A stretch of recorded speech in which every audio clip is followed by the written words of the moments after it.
बुद्धिहीन पुरुष मेरे अनुत्तम अविनाशी परम भाव को ना जानते हुए मन इंद्रियों से परे। तो ईश्वर बता रहे हैं कि वो मन इंद्रियों से परे हैं। वो इंद्रियों से ग्रहण करने योग्य नहीं है, इंद्रियों से हम उनको ग्रहण नहीं कर सकते। तो जो स्थूल चीज है उसको हम स्थूल चीज से ही ग्रहण कर। तो इंद्रियां जो हैं वो माया के ही उससे बनी हुई हैं। तो वो जो जो भी त्रिगुण में ही पदार्थ हैं वो उनको ही ग्रहण कर पाएंगे। इसके अलावा वो किसी को ग्रहण नहीं कर सकती। तो कह रहे बुद्धिहीन पुरुष मेरी अनुत्तम अविनाशी परम भाव को ना जानते हुए मन इंद्रियों से परे मुझ सच्चिदानंद परमात्मा को। तो वो कह रहे हैं कि मैं मन इंद्रियों से परे हूँ। वो ये शरीर नहीं है, लेकिन जो जो मूढ़ है या जो बुद्धिहीन है वो मुझे मनुष्यधारी समझते हैं। वह वह मुझ परमात्मा को मनुष्य की भांति जन्म कर व्यक्ति भाव को प्राप्त हुआ मान। तो ये बहुत इंपॉर्टेंट है कि ये हमने कल भी डिस्कस किया था कि वो शरीर या वो पर्सनालिटी नहीं, वो उसके बियॉन्ड है। वो तो उस जन्म के लिए उन्होंने अपनी माया को अधीन करके वो अवतार लिया। तो अगर हम उसके ही सगुण रूप में खो जाएंगे और उसके आगे नहीं बढ़े तो ये बहुत हानि हो जाएगी। और वो बहुत जगह बोलते हैं स्वरूप, रूप नहीं। रूप तो जो हमें विजिबल है, जो इंद्रियों से हम ग्रहण कर पा रहे हैं। स्वरूप जो एसेंस में हो, जैसे वो है एग्जैक्टली वैसा। तो वो जैसे देवता की भक्ति में भी कह रहे हैं कि देवता के स्वरूप तक। तो भक्ति का जो अंतिम चरण है वो क्या होगा? सब कहते हैं भक्ति करो, तो भक्ति का अंत कहाँ पे? तो गीता में ये सब डिफाइन किया गया कि भक्ति का अंत कहाँ होगा। जब आपके जो भी आराध्य इष्ट देव है, ईश्वर है, भगवान है, जब आपने अपने आप को उनमें मिला दिया। पहले आपको आत्मा का साक्षात मतलब पहले अपनी आत्मा को जाना, फिर आत्मा से परमात्मा का साक्षात्कार हुआ। तो that is what is an end to bhakti. कि भक्ति खत्म कहाँ होगी? स्टार्टिंग पॉइंट ये है तो एंड पॉइंट ये है। तो बहुत जगह गीता में जब वो डिस्क्राइब कर रहे हैं कि आपको सम रहना है या उनके जो आकांक्षाएं हैं वो खत्म हो गई हैं, वो उन लोगों की बात कर रहे हैं जो ईश्वर में मिल गए और उसके बाद जो इफेक्ट्स आए। तो वो बहुत ज्यादा जो बात मैक्सिमम जगह वो वही बात कर रहे हैं कि जो उनको प्राप्त कर चुके हैं उनमें जो इफेक्ट्स आए वो ऐसे ऐसे थे। तो अगर हम सुपरफिशियली सिर्फ उन इफेक्ट्स को पकड़ लेंगे कि गीता में लिखा है कि ऐसा करना, जब तक इंटरनली हमें वो इम्प्रूवमेंट नहीं आएगी वो उसका रिजल्टेंट है। और हम लोग अक्सर क्या करते हैं, उस रिजल्ट या इफेक्ट को जो कि ईश्वर को अचीव करने के बाद आने वाला है, हम उसको पकड़ के अपनी लाइफ में अप्लाई करना शुरू कर दें। कि क्रोध नहीं आना चाहिए, मोह नहीं होना चाहिए, अहंकार नहीं होना चाहिए। वो इन सब विकारों का नाश तब होगा जब हम ईश्वर में, हमारी जो आत्म रूप है हमने उससे ईश्वर के दर्शन कर या हम ईश्वर में मिल गए। उससे पहले सिर्फ थ्योरेटिकली वो चीजों को खत्म करना इम्पॉसिबल। तो it should be inward improvement followed by the resultant. तो हम बाहर से जो भी पढ़ के कि हमें क्रोध नहीं करना, हमें काम नहीं करना, कामनाओं का नाश होगा कहाँ? कामना का अंत ईश्वर भक्ति में। तो एक चीज जो वो हमें करने हैं कि हमें जो भोगों भोगों की तरफ ज्यादा आकर्षित नहीं हो, बैलेंस बना के चल। और काम क्रोध इनसे बचना है, लेकिन मतलब इनको सुपरफिशियली इम्बाइब नहीं करना। अंदर से इंप्रूवमेंट आनी चाहिए कि ये चीजें अपने आप कम हो जाए। जब हमारा मन ईश्वर में एकाग्र हो गया या ईश्वर में स्थित है तो अपने आप ये जो विकार है ये कम होते जाएंगे। तो हमें जो काम करना है वो अंदर की इंप्रूवमेंट में मन को ईश्वर में एकाग्र करना है, मन को रोकना है। और जो विषय है उनको लिमिटेड क्वांटिटी, ओवर उनमें इंडल्जेंस में नहीं। लेकिन करना क्या है? ईश्वर की भक्ति, अपने आप को जो वो कह रहे हैं सत्संग और ध्यान में लगाना। तो इंप्रूवमेंट धीरे धीरे अंदर से होनी चाहिए। जैसे वो गीता में पहले भी कहते हैं कि जो बाहर से मन को इंद्रियों को हठपूर्वक रोक के और मन से विषयों का चिंतन करता है वो दम्भी है। तो ट्राई टू अंडरस्टैंड कि वो क्या कह रहे हैं। तो इंप्रूवमेंट जो है फ्रॉम विद इन आउटवर्ड है। अंदर से इंप्रूवमेंट आएगा तो हमारे विकार और वो सारी चीजें अपने आप ऑटोमेटिकली कम हुई। तो काम हमें अपने अंदर में करना है। ठीक है। अभी हम क्वेश्चंस भी लेते हैं इसके बाद। अपनी योग माया से छिपा हुआ मैं सबके प्रत्यक्ष नहीं होता, इसलिए यह अज्ञानी जन समुदाय मुझ जन्म रहित अविनाशी परमेश्वर को नहीं जानता, अर्थात मुझको जन्मने मरने वाला समझता। तो कह रहे हैं क्योंकि वो जानते ही नहीं है कि मेरा स्वरूप क्या है, मैं क्या हूं। तो वो अनंत है, उनकी कोई सीमा नहीं है, वो अजन्मे हैं। तो वो कह रहे हैं कि जो मूड है, जो वो है, वो मुझे मनुष्यधारी मान और सिर्फ एक ही पर्सनालिटी में अटके रह जा। ये कृष्ण भगवान है, हम तो सिर्फ कृष्ण भगवान के फॉलोअर, या हम सिर्फ भगवान बुद्ध के फॉलोअर। असली में तो वो अंदर से सब एक ही है, स्वरूपता वो एक ही है, उनमें कोई डिफरेंस ही नहीं है। वो सारे लड़ाई झगड़े जो धर्म के नाम पे होते हैं वो खत्म हो जाते हैं अगर हम ये समझ लें कि अंदर से कोर प्रोडक्ट तो सबका सेम ही है। और वो सिर्फ उस शरीर का वो उस रूप में आए, क्या सिर्फ उसी में वो भगवान थे? और यहाँ वो क्या कह रहे हैं कि मैं देहधारी नहीं हूं, जो मुझे मनुष्य जानकर व्यक्ति भाव को प्राप्त हुआ करके पूजते हैं, वो अति मूढ़ है। ठीक है। हे अर्जुन, पूर्व में व्यतीत हुए और वर्तमान में स्थित तथा आगे होने वाले सब भूतों को मैं जानता हूं, परंतु मुझ में मुझको कोई भी श्रद्धा भक्ति रहित पुरुष नहीं जानता। तो जिस आप सब लोगों के पास ये ज्ञान इसीलिए पहुंच रहा है कि आपकी ईश्वर में श्रद्धा है, भक्ति है। जिनमें ईश्वर श्रद्धा और भक्ति नहीं होगी, उनको बिल्कुल अयोटा ऑफ नॉलेज भी नहीं मिलेगी कि ईश्वर क्या है। वो सब सोचेंगे फिजियोलॉजिकल प्रोसेस से ही वर्ल्ड चल रहा है और ऐसे ही खत्म होता है। तो वो सुप्रीम पावर को, उस एनर्जी को जिसको हम ईश्वर कह रहे हैं या आत्मा कह रहे हैं, उसको वो कभी अप्रिशिएट ही नहीं कर सकते कि वो क्या है। तो उसमें श्रद्धा होना और भक्ति होना तो बहुत दूर की बात। तो ईश्वर की तरफ जो चल पा रहे हैं, तो उनमें भक्ति का संस्कार है, तभी वो इधर चल रहे हैं। ठीक है। हे भरतवंशी अर्जुन, संसार में इच्छा और द्वेष से उत्पन्न सुख दुख आदि द्वंद्व रूप मोह से संपूर्ण प्राणी अत्यंत अज्ञात को प्राप्त हो। अब वो अज्ञात, ये अज्ञानता का रीजन क्या है? अब अगर हम मोह की डेफिनेशन लें, तो मोह की डेफिनेशन है आत्म ज्ञान विहीनता। खुद का ज्ञान नहीं होने के कारण ही प्रॉब्लम है। तो यहाँ पे वो क्या कह रहे हैं, हे भरतवंशी अर्जुन, संसार में इच्छा और द्वेष से उत्पन्न, अब दुख सुख द्वंद, द्वंद क्या है? Pair of opposites.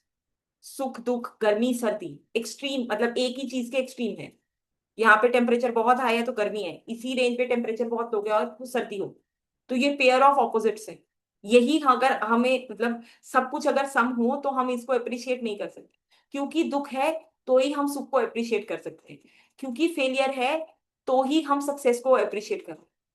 तो वो क्या कह रहे हैं यहाँ पे कि जो संसार में इच्छा और द्वेष से उत्पन्न सुख दुख आदि, तो सुख दुख किससे उत्पन्न हो रहे हैं? एक तो इच्छा से, कामना से। जब कामना की पूर्ति नहीं होती तो क्रोध होता है। और दूसरा द्वेष, जब वो बार बार कह रहे हैं राग द्वेष, सुख दुख की और किससे उत्पन्न हो रहा है? राग और द्वेष। लाइकिंग एंड, राग इज अटैचमेंट, डीप लाइकिंग, और द्वेष जलन या डिसलाइकिंग। तो ये जो हमारी सेंस ऑफ लाइकिंग और डिसलाइकिंग है, इसके अकॉर्डिंगली हमें चीजें अच्छी या बुरी लगती है और वो हमारे दुख का कारण बनती है। It's very simple. अगर कोई चीज हमें अच्छी लगती है या हमारे मन और इंद्रियों को सुहाती है, तो उसको हम सुख, वो कर देते हैं। कि सुख की डेफिनेशन क्या है? जो मन और इंद्रियों को सुहाए। और जो मन और इंद्रियों को नहीं सुहाए, वो दुख है। तो दुख का कारण क्या है? कि अगर कुछ चीज हमारी इंद्रियों या मन के अकॉर्डिंग नहीं हुई तो हम दुखी हो गए। तो ये जो राग और द्वेष है, ये हमें बांधते हैं, स्ट्रॉन्ग लाइकिंग और डिसलाइक, अटैचमेंट। तो इससे वो क्या कह रहे हैं, हे भरतवर्षी अर्जुन, संसार में इच्छा और द्वेष से उत्पन्न सुख दुख आदि द्वंद्व रूप। तो सुख दुख किससे उत्पन्न हो रहे हैं? इच्छा और द्वेष से। मोह से संपूर्ण मोह क्या है कि अपने ज्ञान ही नहीं हो, हमने अपने आप को ये शरीर समझ। तो हम एक्चुअली में क्या है? हम तो एनर्जी हैं जो इस शरीर में सिर्फ 70-80 साल रहने वाले हैं। उसके बाद तो हम इस शरीर को छोड़ के जाएंगे। तो हमारी जो सारा हमने जो फोकस कर दिया इस शरीर पे फोकस करने की, हमने गलत आइडेंटिफाई कर कि हम ये शरीर है, और इस गलत आइडेंटिफिकेशन के कारण हम उसमें फंस गए। तो ये मोह है कि खुद के बारे में ज्ञान नहीं होना, आत्म ज्ञान विहीनता। तो इस मोह के कारण वो जो प्राणी है वो अज्ञानता को प्राप्त हो। और क्या हुआ उस अज्ञानता में? Wrong identification. हमने उस शरीर को अपना मान लिया जिसमें हम सिर्फ वो अर्जुन को कहते हैं तेरे और मेरे अनेक जन्म हुए, लेकिन मतलब अर्जुन को कहते हैं कि आपको वो याद नहीं है लेकिन मुझे सब याद। तो उसी तरह से हम आपके भी बहुत सारे जन्म हो चुके हैं। अभी जो प्रेजेंट शरीर है वो हमारा प्रेजेंट एड्रेस, उस शरीर का जो नाम दे दिया, it is only for the time बी। And now what we have done कि हमने उससे अपने आप को आइडेंटिफाई कर लिया। तो क्या किया?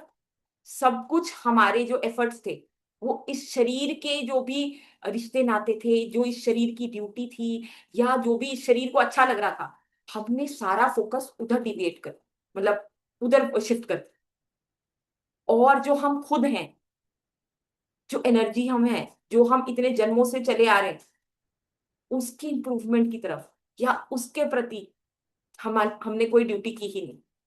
तो हमने अपने आप को इतना, ये जो शरीर को मैं मान लिया, गुरु महाराज जी कहते हैं ये सबसे बड़ा पाप है, क्योंकि इससे हमारा जो फोकस था जहां होना चाहिए था बिल्कुल ऑल टुगेदर ऑपोजिट उसमें चला। हमने आइडेंटिफाई किससे कर लिया? ये शरीर से। अब जो शरीर के रिश्ते नाते हैं वो प्रायोरिटी, जो शरीर की लाइकिंग डिसलाइकिंग है वो प्रायोरिटी। शरीर को चलाना कैसे? भाई खाना देना, खाने के लिए क्या है? Food security. क्या चाहिए? पैसा चाहिए। तो हमारी जो सारी डिजायर्स थी, ये सारा फोकस था वो ये शरीर के प्रति होगा। सारी उम्र हम, मतलब मान लो कोई वर्किंग है तो वो पैसा कमाने में लग जाता है ताकि इस शरीर की जरूरतों को पूरा कर, इस शरीर से उत्पन्न हुए जो रिश्ते नाते हैं उनको सुकून मिल जाए या उनकी सिक्योरिटी के लिए। तो सारा हमारा जो जीवन है वो सारा इस रॉन्ग आइडेंटिफिकेशन के कारण सारा फोकस बिल्कुल अलग डायरेक्शन में। तो ये अज्ञानता के कारण हम सफर कर रहे हैं, और कितने जन्मों से सफर करते आए हैं। और ये जो शरीर के रोल है हम पता नहीं कितने प्ले करते आए हैं। किसी जन्म में माता बने, किसी जन्म में टीचर बने, किसी जन्म में डॉटर बने, यही रोल प्ले करते हुए हम उलझ गए। और जो हमारा कोर प्रोडक्ट था, जो हम खुद हैं, उसको हम भूल गए। यह अब हमें तो ये शरीर सिर्फ ईश्वर भक्ति के लिए मिला था। हमें उस तरफ चलना था, अपनी सेल्फ की इंप्रूवमेंट की तरफ। हमें अपने मन बुद्धि बेटर करने थे, श्रेष्ठ कर्म करने थे। श्रेष्ठ कर्म कौन से? सत्संग और ध्यान। तो ये जन्म हमें इसके लिए मिला था। और हर बार हम ये शरीर की ड्यूटियों में इतने आसक्त हो जाते हैं, और शरीर की इन जरूरतों को पूरे करने में इतने वो ओवर इन्वॉल्व हो जाते हैं कि जो हमारा असली पर्पस है लाइफ का वो हम भूल जाते हैं। तो तभी वो कह रहे हैं कि मोह से संपूर्ण पर प्राणी अत्यंत अज्ञानता को प्राप्त हो। तो because we don't know what we actually are, और वो रॉन्ग आइडेंटिफिकेशन से सारी प्रॉब्लम हो रही। तो जो हमारी सेल्फ इंप्रूवमेंट है, जो गीता थ्रू आउट वो हमें यही प्रीच कर रही है, क्या करना है, इस कर्म कैसे करने हैं, ध्यान कैसे लगाना है, उस तरफ हम ध्यान ही नहीं देते। वो तो, और गीता में वो क्या कह रहे हैं? निरंतर मुझे भज। इंद्रियों को रोक के, एक मतलब आसन पे बैठ के मन को रोक के चित्त को मुझ में एकाग्र कर, आत्म रूप से मुझे निरंतर ध्यान। तो ये जो हमारे सेल्फ इंप्रूवमेंट के सारे साधन थे वो तो हमने बंद कर दिए, क्योंकि हमने अपने आप को आइडेंटिफाई ही गलत कर। तो this is what is the problem. यहाँ पे वो ये रीजन बता रहे हैं कि क्या प्रॉब्लम, ये मोह का जड़ कहाँ से, सुख दुख की जड़ कहाँ से है? इच्छा और द्वेष। और अज्ञानता की जड़ कहाँ से है? मोह। कि जो सही नॉलेज है या सही चीज है उसको हमने पकड़ा ही नहीं। और ये संसार बार बार उसी चीज को रीइंफोर्स करता है कि we are body, we are body. But क्या हम एक्चुअली में बॉडी ही हैं? तो जैसे हिंदुओं में श्राद्ध करते हैं, श्राद्ध किस लिए करते हैं? शरीर तो चला गया, कि वो प्राणी की आत्मा कहीं और होगी तो उसकी शांति के लिए श्राद्ध करते हैं। तो इसका मतलब हम तो ये शरीर है ही नहीं। तो जब हम ये शरीर है ही नहीं, तो हम जो रियल सेल्फ हैं, तो हमें अब उसकी इंप्रूवमेंट में लग जाना चाहिए। ठीक है। परंतु निष्काम भाव से श्रेष्ठ कर्मों का आचरण करने वाले जिन पुरुषों के पाप नष्ट हो गए हैं। अब देखो, यहाँ पे सेकंड लाइन में वो क्या कह रहे हैं, जिनके पाप नष्ट हो गए हैं, जिनके पाप नष्ट हो गए हैं, मतलब वो समाधि में लीन हो चुके हैं, उन्होंने ईश्वर को पहचान लिया, तो ये इफेक्ट है। वो निष्काम भाव से श्रेष्ठ कर्म का आचरण, श्रेष्ठ कर्म क्या है? भक्ति। तो लेकिन ये वो उन लोगों की बात हो रही है जो ऑलरेडी उनको अचीव कर करने वाले जिन पुरुषों का पाप नष्ट हो गया है, वह राग द्वेष जनित द्वंद्व रूप मोह से मुक्त, दे आर ऑलरेडी फ्रीड। दृढ़ निश्चय भक्त मुझको सब प्रकार से भजते। तो जिनके पाप नष्ट हो गए हैं, जिनके द्वंद्व, पेयर ऑफ ऑपोजिट्स, राग द्वेष सुख दुख सब खत्म हो गए, क्योंकि ईश्वर कैसे हैं? सम है, निर्दोष है। तो जब उनमें मिल गए तो वही सारी प्रॉपर्टीज हम में आ गई। उनमें कोई एक्सट्रीमिटीज है ही नहीं, सब एक जैसा है, शांति का स्वरूप है, वहां कोई चेंज है ही नहीं।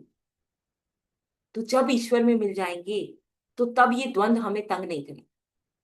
अगर हम अब फिफ्थ चैप्टर के थर्ड श्लोक पे आते हैं, जिसमें उन्होंने सन्यास को डिफाइन किया था। फिफ्थ चैप्टर थर्ड श्लोक, मतलब सन्यास की उन्होंने तीन चार डेफिनेशन दिए हैं, हम सारी डिस्कस कर चुके हैं। एक बार वापस जाके फिफ्थ चैप्टर की वो थर्ड श्लोक पढ़ लेते हैं।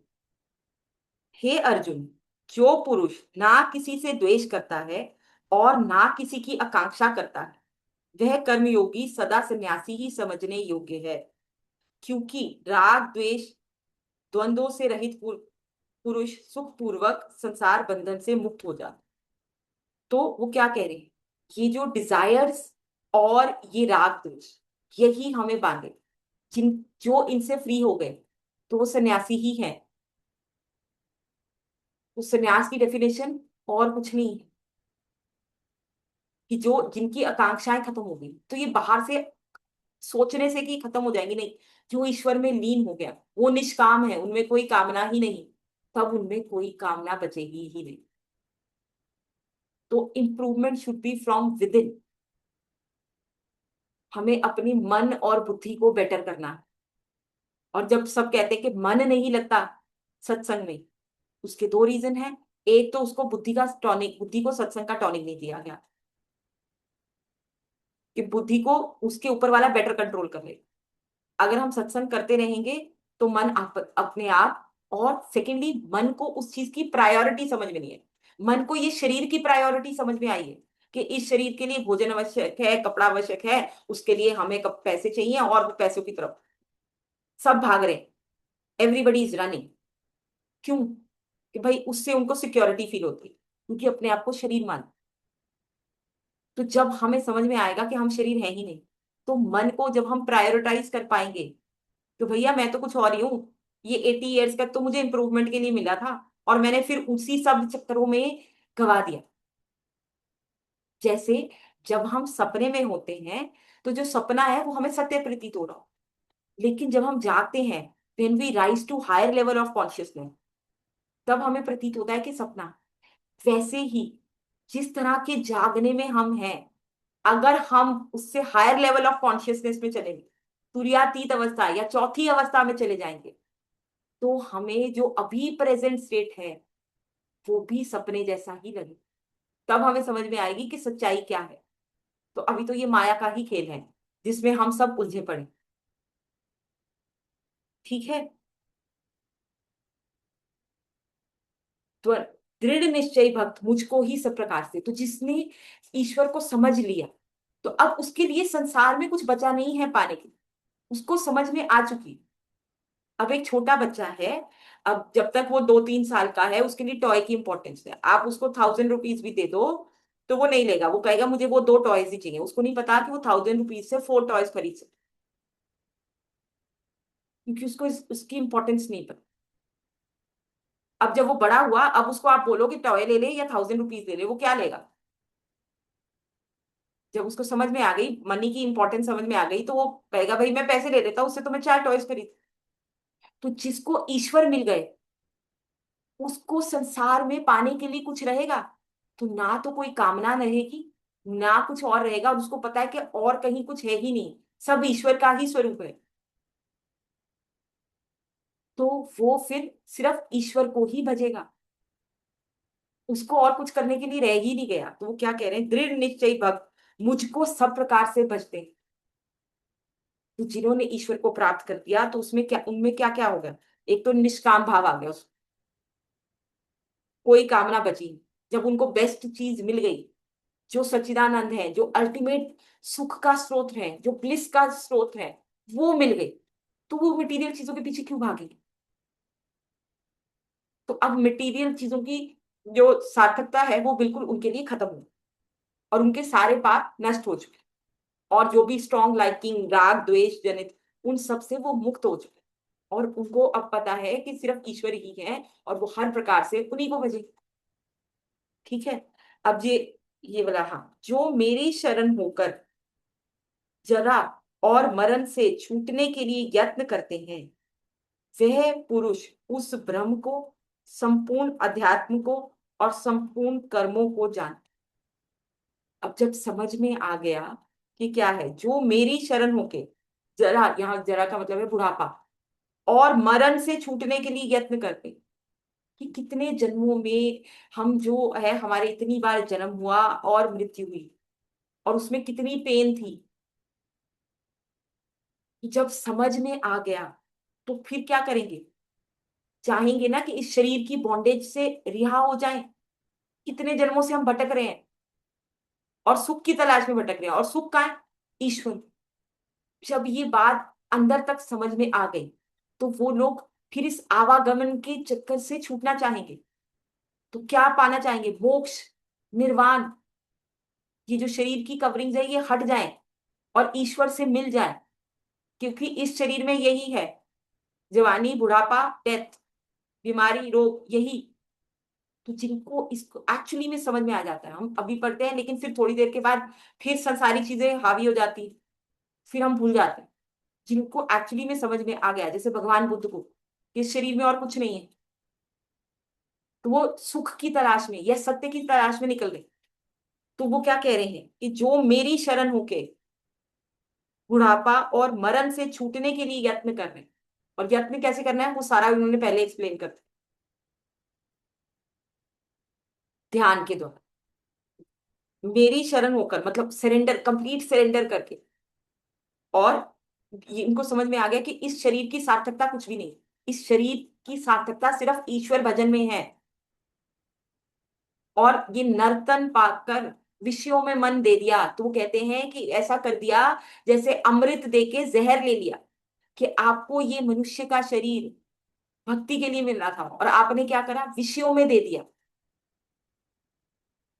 और उसका रिजल्ट वो क्या हुआ? इट वॉज लाइक कि आपने अमृत देकर जहर ले लिया।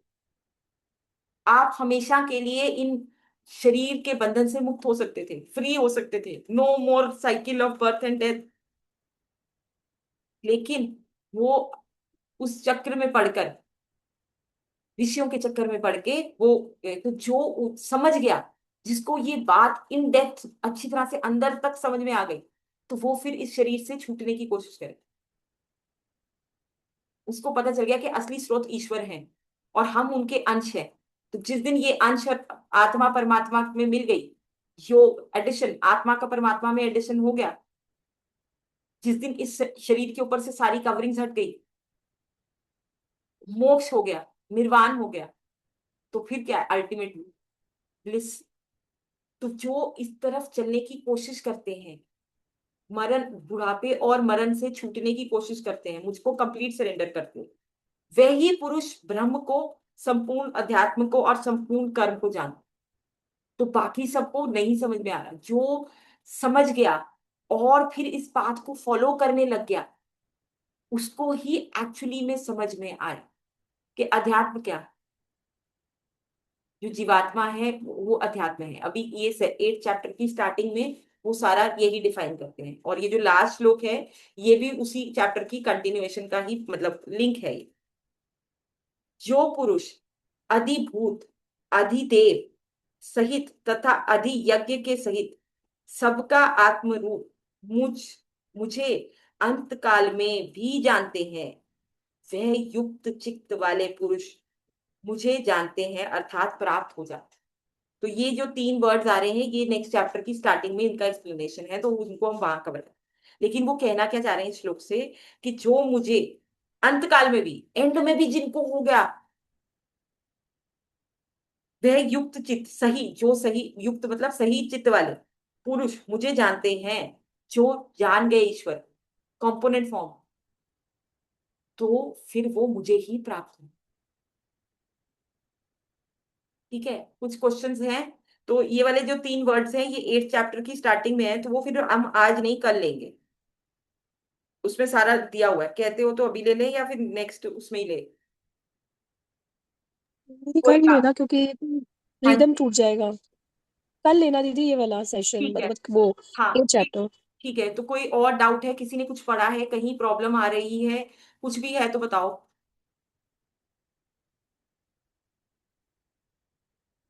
दीदी मन को शांत कैसे किया जाए? मन को शांत कैसे किया जाए? तो मन अशांत क्यों है पहले ये बताओ। कि हम देखो गृहस्थी में है। आप हम्म। पहले तो ये देखो। हम्म। ठीक है, कुछ अप एंड डाउन हम जितना मर्जी हम पार्ट कर लेते हैं, हम्म। लेकिन जो हमारे घर में जो कुछ भी अगर होता है तो उसका इम्पैक्ट हमें पड़ता ही है। हम पार्ट करने में, लेकिन प्रॉब्लम तो वही रहती है ना। तो उस प्रॉब्लम में मन। होते हुए भी पार्ट करने हाँ कैसे वही। शांत करें? मन अशांत क्यों है? क्योंकि उसमें बहुत ज्यादा थॉट्स आ रहे हैं। अब एक बात को अगर हम एक्सेप्ट कर ले, दो प्रॉब्लम्स हैं कि हम मन अशांत क्यों है। मन अशांत इसलिए है क्योंकि उसमें बहुत तरह के थॉट्स आ रहे हैं, बहुत संकल्प विकल्प। तो जब हम सत्संग ध्यान करते हैं तो वो थॉट प्रोसेस कम होते हैं। दूसरी बात कि आपको अगर प्रॉब्लम कहाँ है, कि एक तो है कि हम जब चीजों को कंट्रोल करना चाहते हैं और हम चाहते हैं कि लाइफ में कोई प्रॉब्लम आई नहीं। तो पहली बात, हम थोड़े शांत इस तरीके से हो सकते हैं कि अगर हम चीजों को कंट्रोल करना छोड़ दें। एक बेसिक डिजायर या नीड होती है कि we should control the things that are around us, कि सब कुछ टाइम पे हो जाए, सब हमारे बच्चे हमारे अकॉर्डिंगली बिहेव करें, सब रिलेटिव सब कुछ हमारे अकॉर्डिंग। तो वो होगा ही नहीं। तो जो कंट्रोल है, अगर आप सब पे कंट्रोल मैकेनिज्म को ईज आउट कर दो कि मुझे कुछ कंट्रोल करना ही नहीं है, जो जैसा हो रहा है उसको होने देना है। मतलब जो चीजें आपके कंट्रोल के बियॉन्ड है, जैसे कोई रिलेशनशिप्स है, रिलेटिव्स हैं, या कुछ भी किसी का बिहेवियर है, आप किसी के बिहेवियर को नहीं चेंज कर सकते। तो उससे अशांत होने के बजाय, मतलब you can't control it, it is beyond your control. तो जिन चीजों को हम कंट्रोल नहीं कर सकते उनको छोड़ देना चाहिए। तो जब हम उनको छोड़ देते हैं तो हम बेटर फील। नंबर टू, तो हमारी जो वो अशांति है वो कम हो जाए, कि जब हमने कर लिया कि हाँ इस बंदे ने ऐसे ही बिहेव करना है या ये सिचुएशन ऐसे ही रहने वाली, तो रोज रोज उसके बारे में सोच के मैं अशांत नहीं होंगी। ठीक है। और थर्ड थिंग जो हम कह रहे थे, एक तो कंट्रोल की बात की, एक और चीज की बात कर रही थी मैं, एक मिनट आई जस्ट। हाँ, कि लाइफ में प्रॉब्लम्स आने ही वाली। नानक सुखिया, नानक दुखिया सब संसार, सो दुखिया सो सुखिया जिस नाम आधार। नानक दुखिया सब संसार, सो सुखिया जिस नाम आधार। लाइफ का नाम ही प्रॉब्लम। तो अगर हम हर प्रॉब्लम से उतने ही अशांत हो जाएंगे, तो हम एक चीज एज्यूम कर लें कि लाइफ में प्रॉब्लम आने ही वाली। तो उससे क्या होगा कि जब हम प्रॉब्लम आएगी तो हम उतने अशांत नहीं होंगे, उतने परेशान नहीं होंगे। लाइफ का नाम ही प्रॉब्लम है। वो कह रहे हैं कि सुख के पीछे दुख ऐसे लगा हुआ है जैसे कि पहिए के, जैसे पहिया है वो रोटेट करता रहता है। Today you are happy, tomorrow there would be problem. सुख दुख ऐसे ही चलता रहता है। तो जब हम ये सोचते हैं कि प्रॉब्लम ही ना आए लाइफ में, एक ये जो एक्सपेक्टेशंस है, इससे डिसअपॉइंटमेंट होती है। तो एक एक्सपेक्टेशन क्या है कि कोई प्रॉब्लम ना आए, तो ऐसा तो होने ही नहीं वाला। तो जैसे ही प्रॉब्लम आती है it's like a blow to your mind, कि अरे अब ये नई प्रॉब्लम आ गई। और अगर हम इसको एज्यूम कर लें कि हाँ भाई, लाइफ का नाम ही प्रॉब्लम है, एक पूरा रास्ता है जिसमें पत्थर भरे पड़े हैं, कहीं पे छोटे बड़े पेबल्स, बोल्डर्स, हर तरह के पत्थर है, और वो सबकी लाइफ में है। एक पत्थर उठाओ, दूसरा पत्थर खड़ा है। सिर्फ फर्क ये है कि किसी की लाइफ में बड़े पत्थर पहले हैं और छोटे पत्थर, मतलब प्लेसमेंट, प्रॉब्लम्स की जो प्लेसमेंट है वो अलग अलग टाइम पे। हमें एक पत्थर उठाना है, दूसरा खड़ा है।